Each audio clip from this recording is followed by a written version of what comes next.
Forasteros en Flores. Gabrielle Entwistle, 2012. Para Isa e Ian.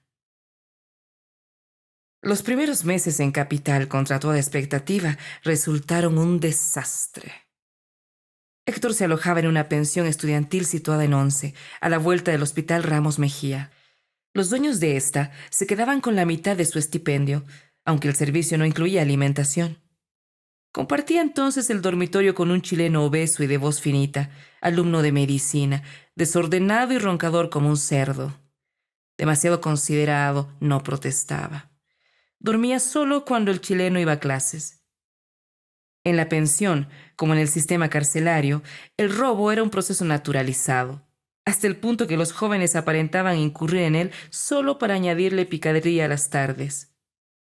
Si alguno salía o descuidaba sus pertenencias, otro las revolvía y hurtaba algo. La tercera semana le sacaron buena parte del dinero que había traído, casi todos sus libros y una camisa. Indignado, se quejó con el dueño, un porteño con el aire despreocupado que en realidad era indiferencia. El dueño le interrumpió señalándole un letrero. Indicaba que la administración no se responsabiliza por extravíos. Ese mes y el próximo, Héctor solo comió una vez al día. Con respecto a la facultad, apenas aprobaba los parciales. Pese a todo, dedicaba gran parte del día a estudiar, casi sin abandonar el cuarto, algo que los compañeros de la facultad no parecían hacer jamás. A su turno, comenzó a transcribir en una máquina Olimpia monografías y tesis para obtener un ingreso adicional. Había convenido con su padre que debía encontrar trabajo antes del segundo cuatrimestre. En cuanto a letras, sentía que su amor por la literatura era asesinado por la artillería teórica. Los textos de las materias introductorias le resultaban abstrusos. Antes de clases los releía 4 veces, pero los comprendía a la inversa. De eso se enteraba una vez que oía las intervenciones del profesor y los compañeros. Durante esas discusiones, en las que se percibía como un espectador imbécil, notó que su conocimiento limitado bordeaba la frontera del analfabetismo. Por supuesto, como casi todo joven, poseía un orgullo inmarchitable, lo cual le costó varias horas de llorar con ira, descargando puñetazos sobre el colchón y gritando obscenidades contra la almohada para no ser oído por los demás pensionados. Un mito sobre la Argentina que hubo de oír antes de su partida resultó cierto. Allí vivían las mujeres más hermosas que jamás había visto. Las compañeras de la facultad eran exquisitas, pero sobre todo brillantes e incisivas en sus críticas. Tímido como era, no podía establecer diálogos fluidos con ellas, aunque deseaba hacerlo. Y por consiguiente, jamás fue a la cama con porteña alguna. Solo en un par de ocasiones intercambió palabras con una u otra al conversar en grupo durante los recesos, pero las conversaciones giraban en torno a asuntos sobre los cuales se veía impedido de opinar: militancias, autores desconocidos para él, la connivencia política de Borges, el descenso salarial y el radical aumento de las horas de trabajo. Y también, aunque con cautela, la AAA, los familiares y amigos perdidos, los centros de detención como Garaje Olimpo y Oelesma. En una de esas reuniones, una compañera le preguntó de dónde era. «Pareces mexicano o colombiano», dijo ella, cuando aclaró que venía de Bolivia, lo cual quería decir que su piel era tan oscura. A su vez, le preguntó cómo estaba la situación política en su país. Añadió que no estaba muy informado respecto a esta. Recibió una mirada de desaprobación. Un compañero cambió el tema y le preguntó si conocía al otro boliviano, un flaco que tiraba el paño en la puerta de Puan y ofrecía libros usados, quien tenía una excelente selección. Dijo que venía miércoles y viernes temprano. No lo había visto nunca. En los días siguientes pensó bastante en su potencial encuentro con el otro boliviano. Necesitaba un amigo o algo similar a un amigo. Se sentía abandonado, fracasado y a punto de caer de rodillas en la calle, aunque lo último se debía menos a un estado de ánimo que su deficiente alimentación. Nabokov tenía razón al afirmar que la soledad es el campo de juego de Satanás, aunque audicionalmente dicho campo esconde púas de alambre entre la arena si se está en un lugar que no se siente propio. Un día, luego de cursar introducción a la teoría literaria, se acercó a los paños de los libreros. Notó a uno que, como él, Tenía un aire de mexicano o colombiano, aunque era más alto y mejor parecido que Héctor. Fingió observar los libros. Estaba un tanto nervioso. Solo retenía los matices oliváceos de las carátulas usadas. El otro boliviano atendía a un viejo con voz alta y segura. Le obsequiaba una revistita que éste agradeció. El librero no parecía nada retraído, como los porteños suelen pensar a los bolivianos, y también como los bolivianos en ocasiones se imaginan. Cuando se fue el comprador, el otro boliviano le preguntó con su mejor tonada porteña si buscaba algo en particular. Con la boca seca, le consultó si tenía alguno de Vargas Llosa. «No, flaco, está vetado», le dijo. «Vos no sos de acá, ¿no?», añadió con una media sonrisa en la cual Héctor creyó notar que éste había adivinado su nacionalidad. Menos tenso, aclaró su procedencia. El otro rió y acto seguido lo abrazó, lo cual sorprendió a Héctor. Se llamaba Eduardo, venía de Oruro, residía en el barrio de Flores desde el 74 y solo había retornado al país una vez. El orureño le preguntó sobre su viaje y si estaba acostumbrándose a la ciudad. Héctor comenzaba a contarle sus experiencias, cuando los estudiantes se amontonaron de a poco en el puesto, interrumpiendo el diálogo. Quedaron en que se encontrarían allí el viernes siguiente. El orureño lo invitó a almorzar a su casa. Por ahí me había visto muy flaco, pensó Héctor un tanto avergonzado, pero contento de conocer a alguien con quien quizás se sentiría cómodo. Ese viernes se encontraron y viajaron en micro hasta Flores. En el camino, Héctor confesó alguna de sus aflicciones. El orureño se reía con complicidad, pues hubo de experimentar situaciones similares a su arribo. Escuchaba con atención y apenas intervenía. Sabía bien que un recién llegado necesitaba desahogarse. Bajaron en Condarco y Avenida Gaona. Una llovizna helada empezó a caer. El viento punzaba las vértebras de Héctor. El orureño compró sándwich de vacío para llevar en una parrilla de barrio. La zona era de clase media, tirando para abajo. Vivía en un edificio, uno de los pocos visibles, modesto, pero lo suficientemente digno para mantener un portero con el cual Eduardo se saludó y habló de fútbol y del tiempo. El departamento de Eduardo quedaba en el 8º piso. Era un 2 ambientes limpio y estrecho. Al ingresar, Popota, una gatita negra, ronroneó al dueño de casa y él la sostuvo y acarició por un instante.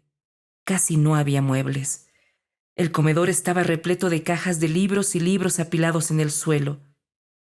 Mientras almorzaban, Eduardo contó que había sido enviado allí por sus padres a estudiar turismo y hotelería. Ellos tenían un hotel aledaño a la plaza principal de Oruro y querían que el hijo continuase el negocio familiar. Llegó con 22 años, sin el menor interés en estudiar, pues sabía que de cualquier modo administraría el hotel. De hecho, antes de trasladarse atendía el mostrador. Se había interesado en la literatura por un tío materno, quien lo dejó al cuidado de su biblioteca al irse a estudiar un doctorado en la Universidad de Pensilvania. Ocupaba las horas muertas en la caja leyendo Rimbaud, Céline y Calvino, y escribía relatos breves.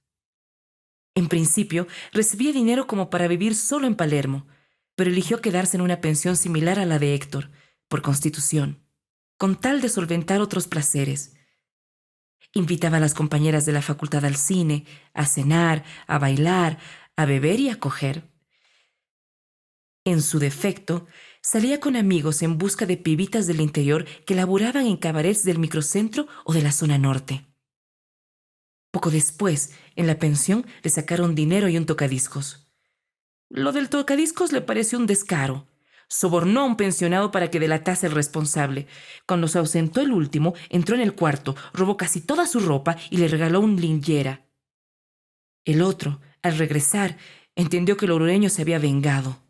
Nos agarramos a piñas en el pasillo y el dueño nos echó al día siguiente. Reía.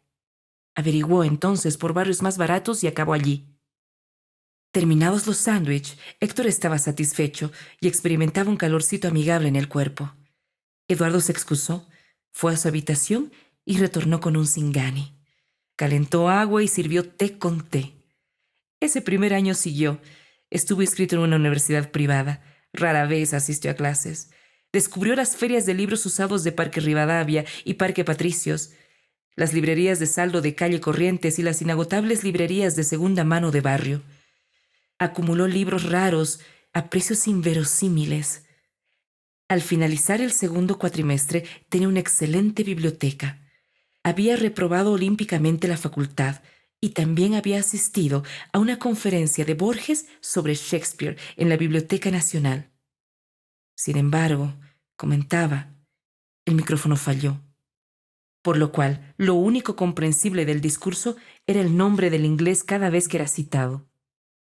Tanto respeto infundía el argentino que nadie se atrevió a interrumpir y avisarle el desperfecto.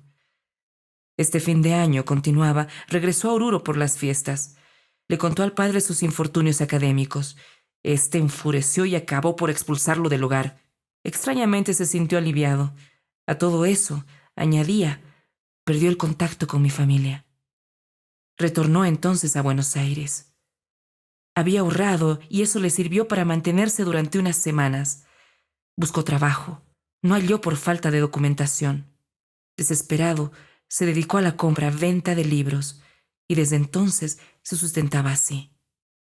Perseguía rarezas que revendía luego en la puerta de Filosofía y Letras. Adicionalmente, para surtirse, repartía volantes por los edificios de vivienda en los que ofrecía la compra de libros al por mayor. Lo mejor para el negocio y al mismo tiempo lo más triste es cuando te llama alguien que te vende la biblioteca regalada porque tiene miedo a que lo detengan. Nadie te lo dice, pero se nota. Hasta hay gente que entierra los libros en el patio de la casa. Pero siempre hay quien te compra. Solo hay que estar informado de las listas de la junta. A mí me tienen fichado por pararme en letras, pero no hago lío, ¿viste? No vendo prohibidos. Claro que hay meses en que la cosa no va tan bien, señalaba. En cuanto a mujeres, Eduardo estaba sin novia. Si vives acá, no puedes estar solo con una. Siempre aparece una mejor que la anterior. Por eso solo tengo amigas, bromeaba. Con una empezamos recién un fanzine de literatura. Yo lo regalo con los libros que vendo, y ella lo hace circular en la universidad por monedas. Ella estudia en Puan. Por ahí la conoces, Laura se llama. Es un poco paranoica, pero aguda y leída. Y en la cama es una gimnasta, es casi diabólica, sonrió cínico. Pidió al librero ver el fanzine. Trajo el primer número y un vinilo de Stravinsky, que colocó de inmediato. El folleto se titulaba Columpia Trampolín. Había reseñas, poemas y cuentos de autores que intuyó jóvenes y desconocidos, todo colado con cinta adhesiva. Una parte del material estaba mecanografiada. El fanzine incluía un relato del orureño, manuscrito con una caligrafía esmerada pero horrenda. La prosa del libreto era concisa y despiadada. Narraba la historia de una muchacha de Colquechaca, empleada en un campamento minero, quien es violada y asesinada por un capataz y dos subalternos. Su cuerpo es abandonado en un pozo seco. Meses después, el padre de la joven aparece. El capataz le atiende y explica que su hija ha caído en un pozo desnucándose. Le brinda un dinero para resarcir los daños. El hombre, amargado, retorna a su pueblo. Esa tarde, el capataz bebe con los cómplices y describe el encuentro. En este país, si tienes plata, puedes violar y hasta matar. Reflexiona. Estallan en carcajadas. A Héctor le encantó el relato. Solo observó que podría mecanografiar en la próxima edición. El librero dijo saber que su letra era pésima, pero le faltaba tiempo. Héctor se ofreció a hacerlo gratis. El librero dijo que le tomaría la palabra. Hablaron de otros asuntos el resto de la jornada. A la noche estaban bastante embriagados. Era tarde para circular por la calle. Eduardo le recomendaba salir siempre con el pasaporte en el bolsillo. Héctor decía estar al tanto. Durmió esa noche en el comedor. Popota, cariñosa, se acomodó a su lado. Poco después, se tornó un hábito que ambos se reuniesen los fines de semana. Casi siempre comían en casa del orureño. A su vez, recorrían las librerías de usados, viajando a localidades de la provincia. Eduardo le recomendaba libros y vendía con rebaja otros, como Los Siete Locos. De visita en casa del orureño, examinaba tanto los textos acumulados como la biblioteca personal. Una de las novelas que allí encontró, una de las que más llegó a apreciar y cuya lectura casi le rasgó el vientre de risa, fue Gargantúa y Pantagruel. ¿Por qué no te inscribís en letras?, le pregunté en una ocasión. Eduardo contestó que la literatura le apasionaba demasiado como para diseccionarla injustificada y desalmadamente como hacían los académicos, o como los militares estaban haciendo con los desaparecidos. Se trasladó, eventualmente, al departamento del Orureño. Se lo pidió de frente. El otro aceptó siempre y cuando pagase la mitad del alquiler y le aclaró que debía de instalarse en el comedor. Héctor añadió que eso era obvio. De todos modos, en la pensión le cobraban un monto superior a lo que pagaría allí. Laura apareció una tarde de sábado por la casa. Eduardo había salido a buscar una biblioteca. La reconoció. Era su compañera de facultad. Era de rostro anguloso, baja estatura y, no obstante, atlética. De hecho, no podía dejarle de mirarle las piernas mientras ella revisaba el estante de libros.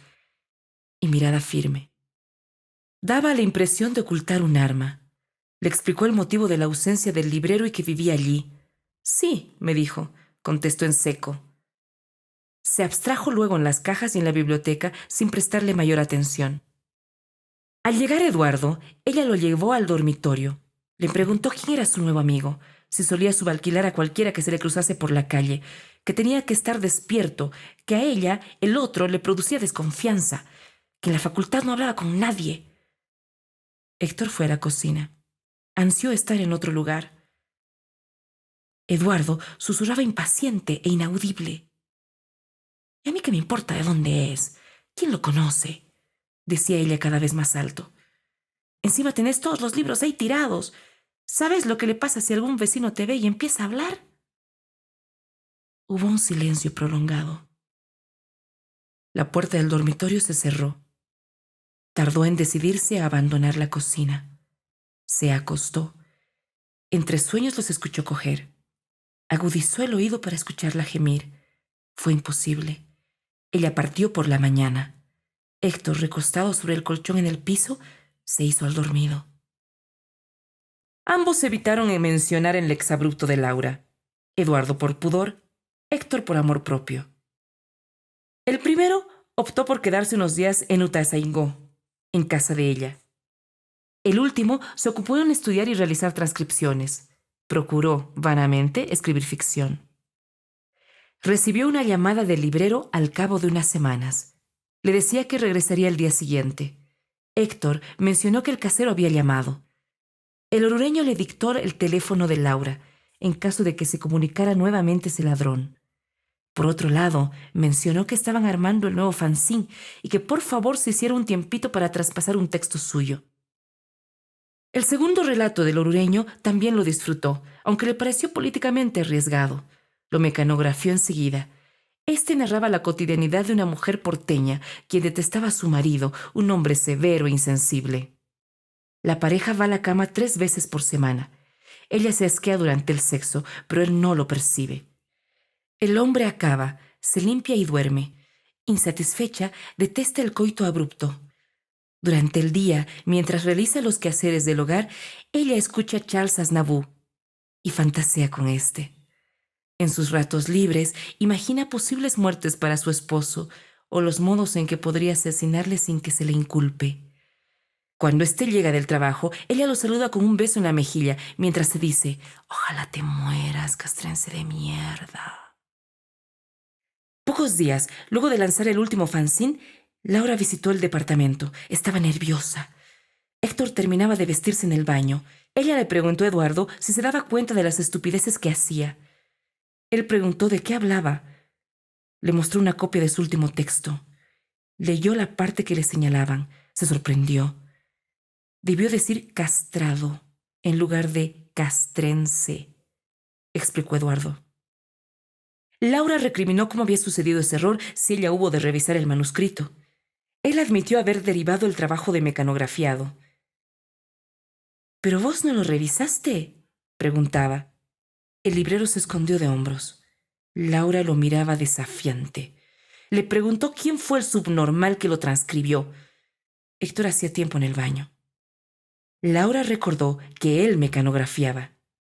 Inquirió dónde estaba. Eduardo trató de sostenerla. Lo buscó en la habitación. Llamó a la puerta del sanitario. No hubo respuesta. Abrió por la fuerza. Con el torso desnudo y sentado sobre el inodoro, Héctor recibió un aluvión de insultos. El orureño la sostuvo y la llevó al cuarto. Él asumía la responsabilidad. Indicaba que su caligrafía era ilegible y quizá eso había colaborado al error. Hipótesis que corroboraría Héctor una vez que Laura partió. Ella decía que debían arrancar. Habían vendido cerca de 20 folletos. Unos compañeros le comentaron lo temerario del relato del libreto. «Pero ni que fuera la carta de Walsh a la Junta, flaca». Intentó apaciguarla. Ella decía que partiría esa misma noche al sur, a la casa de unos tíos, que se fuese con ella. «Me alisto y te doy alcance en tu casa», le dijo. Ese día Héctor partió rumbo a Retiro, cargándose volúmenes de angustia, pese a que el librero trató de hacerle sentir lo contrario. Este le exhortó a sacar un pasaje hasta La Quiaca para conectar el tren a Oruro y luego a su ciudad. Llevó todo su dinero y el pasaporte. Consiguió un boleto, pero dentro de 2 días. Al regresar a la cuadra de la casa, caminaba despacio. A lo lejos, divisó al conserje, quien le hacía señas desde la puerta del edificio, las cuales no supo descifrar. Continuó su camino. Más cerca, entendió que el movimiento de brazos del hombre indicaba que diese marcha atrás y se fuese. Los agentes habían estado en el departamento o aguardaban allí, entendió. Temblando, giró y automáticamente caminó hacia la estación de Flores. Pese a que tenía dinero, temía que al aparecer en un hostal sin equipaje alguno fuese materia de sospecha. Pasó toda la noche en vela pensando en el destino del orureño, viajando en un vagón semivacío del tren, yendo y viniendo de Once a Moreno. Antes de tomar el tren, llamó a casa de Laura. Contestó la madre, le preguntó si sabía si Eduardo y ella habían viajado, pero la mujer cortó. Llamó reiteradas veces, sonó ocupado. Por la mañana bajó en Once, llamó nuevamente. Se repitió lo de la noche anterior. Le pareció irracional e imprudente desvelarse nuevamente en un vagón. Se dirigió a un hostal y pidió una habitación. Tomó un baño caliente y se acicaló. Intentó dormir. Compró víveres, una camisa y un abrigo para el viaje en el mercado Espineto. El viaje de retorno resultó sin contratiempos, excepto por unas pesadillas acerca de unos perros entrenados que desmembraban vivo al orureño. Al arribar a la ciudad del librero, pensó en visitar el hotel de los padres. Se dio cuenta de que sería una pésima idea, dada su escasa información en cuanto a su paradero y en función a los malos términos en que éste había quedado con su familia. Llegó a su ciudad natal, narró a los padres lo ocurrido. Lo abrazaron, sollozando. Estudió Derecho y heredó el oficio del padre como notario de fe pública. Durante años llamó periódicamente al teléfono de Laura. Quienquiera le contestase, le cortaba de inmediato. Tiempo después, unas voces irreconocibles atendieron sus llamadas. Equivocado, sostenían. Dejó de insistir.